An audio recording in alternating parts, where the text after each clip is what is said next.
All right, let's go ahead and bring up our next, actually, comedian. And I don't know if you guys knew this, but I used to do radio with Glenn for like 10, 12 years or so. It's kind of, ouch, exactly. Did you say ouch? Fucking, you have no idea.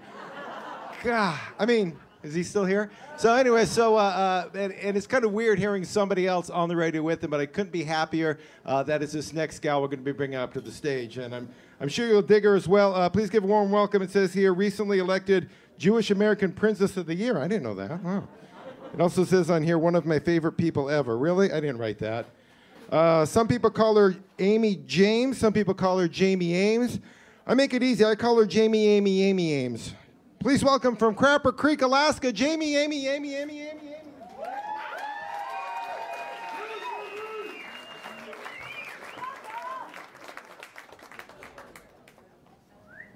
Well, I can say pretty much anything now, because no matter what I say, at least that guy's not going to want to kick my ass after the show.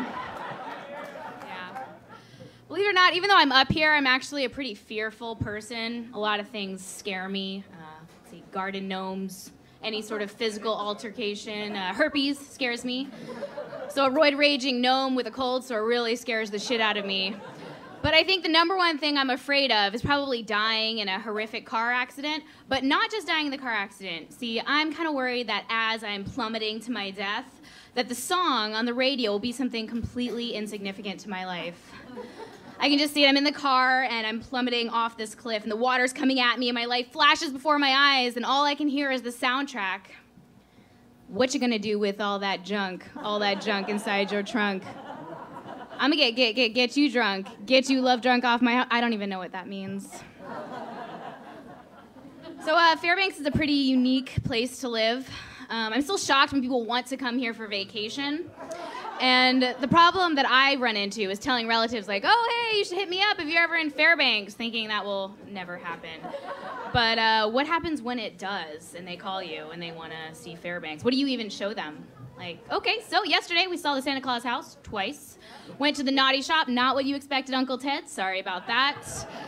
So today there's the ice park, campus, moose, drunk guy. Now let's go grab you some reindeer sausage and an ulu that you are never going to use. Tell you the truth, thank you. I actually really love it here. This is one of the few places that I know of that it's completely socially acceptable to be stoned no matter where you go. Fred Meyer's, you're walking down there and nobody's making eye contact. Not because they're paranoid, they just want to get their ice cream and get back to the cabin. Yeah. It does get a little lonely as a single Jewish gal since I'm the only one in that dating demographic. Got any married people here tonight? Any married people? Yeah? Fuck you.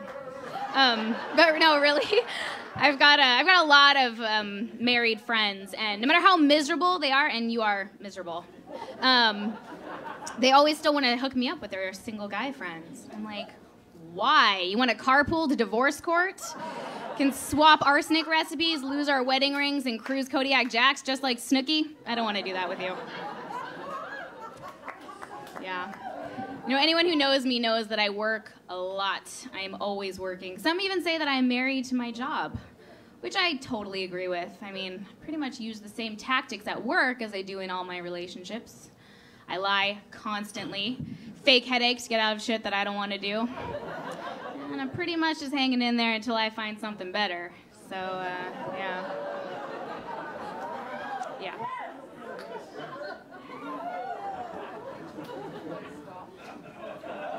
Buddy.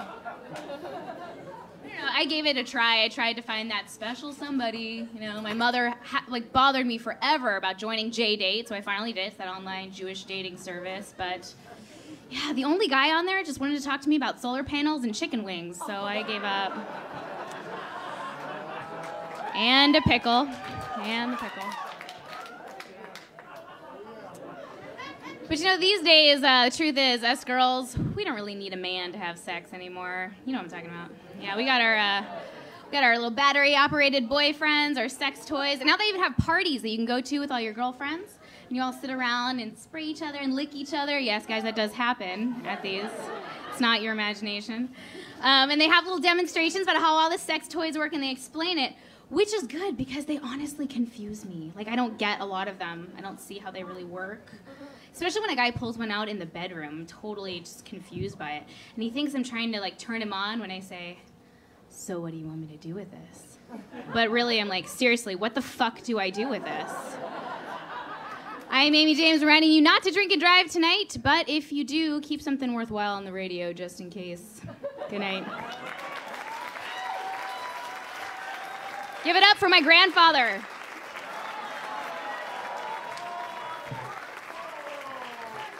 Give it up for Amy James.